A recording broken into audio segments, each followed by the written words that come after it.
s'est formé à la base d'une commande impromptue d'un musicien que je connais et qui travaillait avec Maria.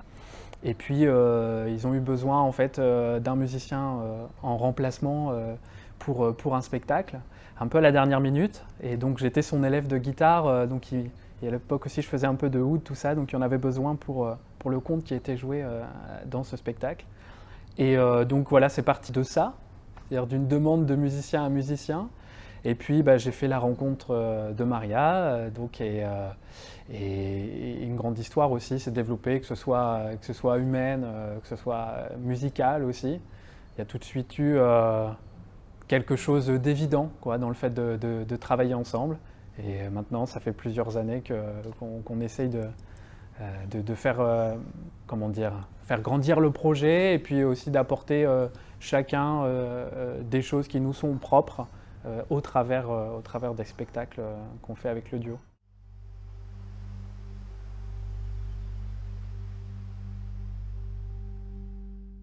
Le plaisir de la création, de bâtir ensemble la narration en entrelaçant les fils de trame musicaux et les fils de chaîne avec les mots, ça c'est vraiment quelque chose que je trouve passionnant. Ça sort du travail solitaire qui est celui de l'auteur ou de l'illustrateur.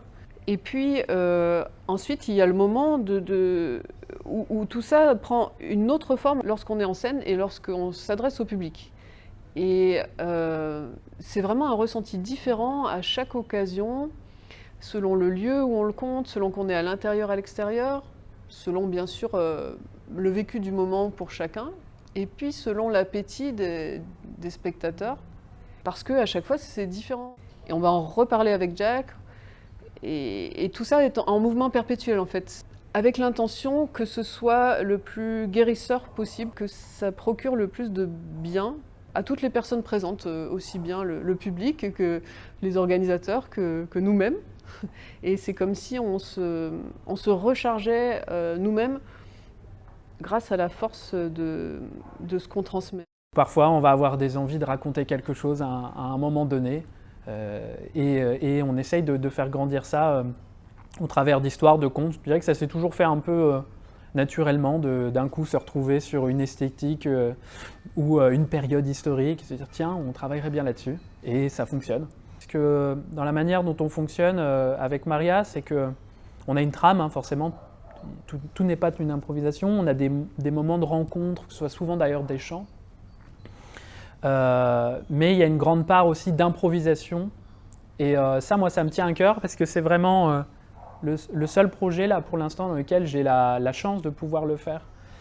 Et ce qui fait que je suis obligé de parler vrai, que ce soit par rapport à ce que j'entends, mais aussi par rapport à ce qui se passe sur le moment. Quand je dis parler vrai, je ne peux pas faire n'importe quoi avec ce qui se passe sur le moment, quoi. Il faut que je crée avec l'endroit, les émotions que j'ai aussi, ce que j'ai l'impression de percevoir du public, de Maria.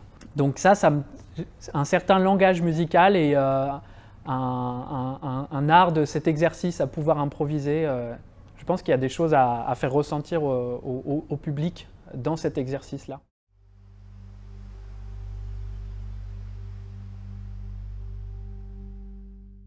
Mon initiation à l'oralité, avant de monter sur scène avec des musiciens, elle est liée au territoire breton, au sol du Finistère et du Cap Sizun plus précisément, puisque c'est là-bas que j'ai fait mes premiers stages d'initiation au conte oral avec la conteuse Fiona MacLeod, qui est décédée en 2018, et à qui je dois vraiment d'avoir fait l'expérience de ressentir, apprendre ce que c'était que l'oralité par le vécu, d'être sur une lande, d'être devant un menhir ou un dolmen à la levée du jour ou le soir dans la baie des Trépassés, et de chanter une chanson bretonne sur ce terrain-là et d'entendre l'écho que ça avait avec tout ce qui nous entoure en fait. Et c'est pas du tout la même histoire ou le même chant selon qu'on est à l'intérieur ou selon qu'on est sur une terre qui a porté cette culture-là. Alors après, notre travail d'artiste, c'est d'arriver justement dans n'importe quel lieu à faire vivre l'esprit de l'histoire du chant qui est lié à cette terre. Et par rapport à la scène et à la musique et au chant, c'est grâce à Fiona également que je dois d'avoir retrouvé le chemin du chant. Je me rappelle avoir chanté un chant justement judéo-arabo-andalou qui s'appelle la Rosa en Florece lors d'une de ces séances dans le Finistère, là-bas au bord de la rivière du Goyen. Et les autres participants au stage m'ont dit « Pourquoi tu ne chantes pas ?» Ça m'a ouvert une porte.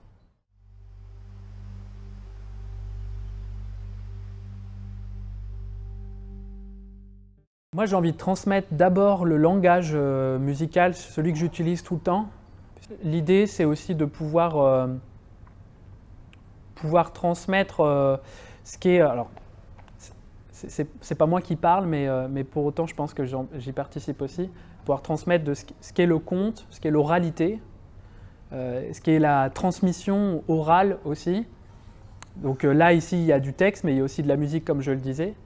Et cette transmission orale, l'oralité, on peut amener à la fois à un espèce d'exercice collectif d'écoute, et en même temps, je suis certain qu'il y a des personnes qui, dans le public, à un moment, je parlais d'introspection tout à l'heure, partent dans un moment où la bulle, elle est autour d'eux, et avec ce qu'ils ont d'expérience, peut-être de terrain commun, ils vont aller pouvoir se projeter des images qui vont leur être propres. Et sûrement revenir dans le collectif, parce que ça on y tient aussi. Sur la fin des spectacles, à chaque fois, il y a une espèce de résolution, en fait. On vient fermer une histoire, une boucle, quoi. On ne laisse pas partir les gens en leur amenant des sujets compliqués, puis on dit bon, maintenant, vous vous débrouillez. Non, il y a une certaine résolution, une certaine réparation aussi. Et je pense que là, du coup, les individualités, on les ramène vers nous et vers le collectif et ce qui vient de se passer dans la salle pour conclure ici, pour que les gens, quand ils sortent avec cette idée d'avoir passé un moment aussi tous ensemble. Peu importe si pendant ce temps-là, ils sont partis aussi un peu à l'évasion individuelle, quoi. J'ai l'impression que c'est plutôt les histoires elles-mêmes et les chants qui sont venus me chercher pour que je les raconte, plutôt que l'inverse. Je me sens un devoir de partager un trésor qui m'a été transmis, soit parce que j'ai trouvé ces histoires par des lectures ou parce que je les ai entendues racontées par d'autres et que j'ai envie que ça circule.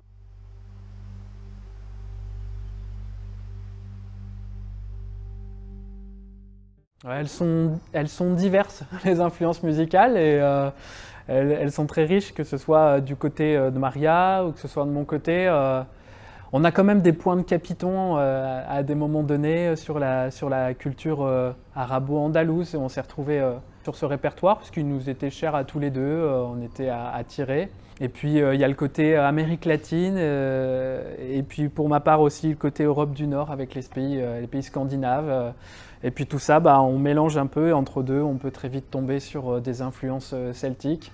Donc les influences, elles sont diverses, et c'est ce qui nous permet aussi de pouvoir présenter des spectacles qui soient différents. Parce qu'on est même allé jusqu'à des spectacles qui se situaient en Inde du Nord. Donc ouais, ça nous emmène assez loin et c'est riche pour tous les deux d'influences musicales, quoi.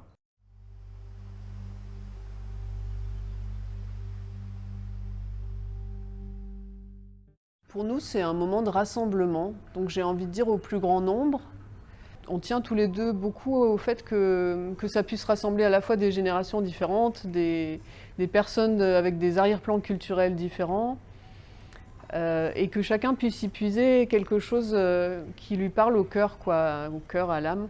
Alors peut-être quelqu'un va piocher quelque chose dans un mode musical oriental par exemple, ou quelqu'un va tout d'un coup retrouver une berceuse qu'il a entendue dans son enfance, ou quelqu'un d'autre, ça va être plus dans le cheminement du héros, des épreuves de l'histoire.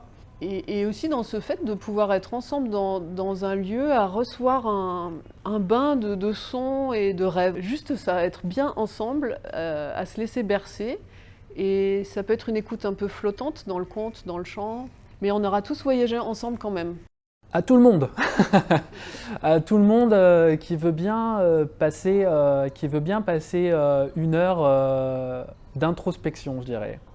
Vous êtes dans une pièce, dans la pénombre, et puis vous avez à la fois une voix qui vous raconte une histoire, et puis une musique qui vous en raconte une autre, un mélange des deux. Donc il y a une vraie communion, je trouve. Et en même temps, mais quand même matériellement, une espèce d'indication. On dit que souvent c'est à partir de 7 ans. Non pas qu'on ne veut pas les enfants plus jeunes, c'est juste que par rapport peut-être pragmatiquement au vocabulaire ou aux thèmes aussi parfois, hein, qui sont des thèmes sérieux, peut-être ça peuvent être un petit peu prématurés pour des enfants qui auraient moins de 7 ans. Mais quoique, il y a des petits qui viennent à chaque fois et aussi qui, je pense, ils en profitent différemment d'une manière dont on n'a peut-être même pas envisagé. Donc je dirais tout le monde en définitive.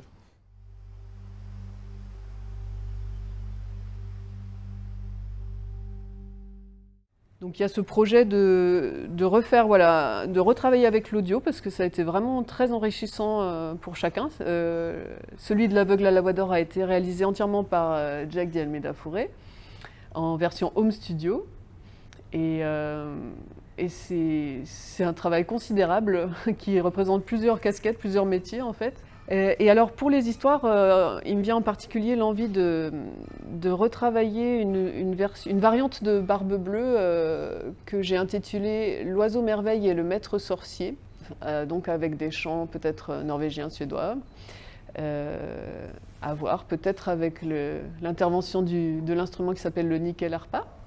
Il y a aussi le conte du roi Mar aux oreilles de cheval qui est présent sur toute la côte ouest de la Bretagne et la côte sud de la Grande-Bretagne et l'Irlande aussi, qui m'intéresse beaucoup. Et peut-être voilà, travailler plus spécifiquement pour un plus jeune public, avoir des choses, une ou deux propositions, un petit peu comme la baleine des étoiles qu'on a commencé à faire tourner, qui inclurait peut-être le répertoire bluegrass de Jack, avec le banjo, qui a une tonalité extrêmement joyeuse et légère. Donc les projets, c'est voilà, de pouvoir faire des spectacles, de jouer le plus possible pour pouvoir transmettre et diffuser à un plus grand nombre ce qu'on fait quoi, avec passion.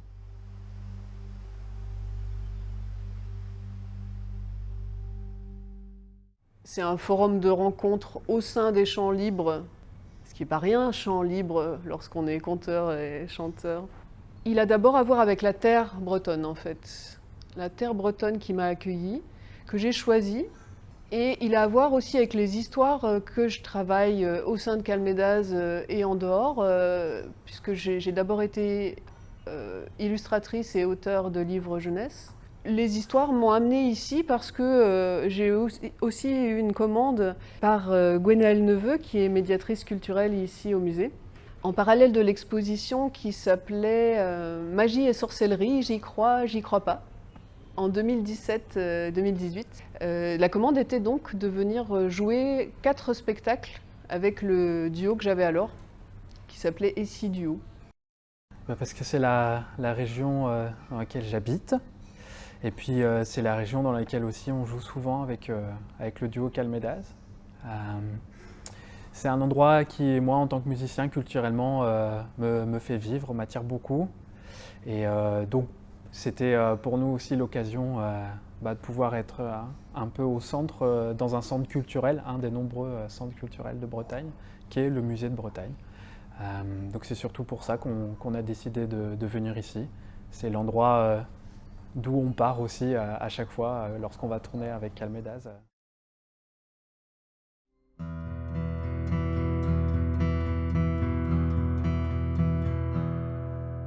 If I were a blackbird, the wind is my wings. I would follow the vessel my true love sails in the top rigging, I'd there build my nest, I'd flutter my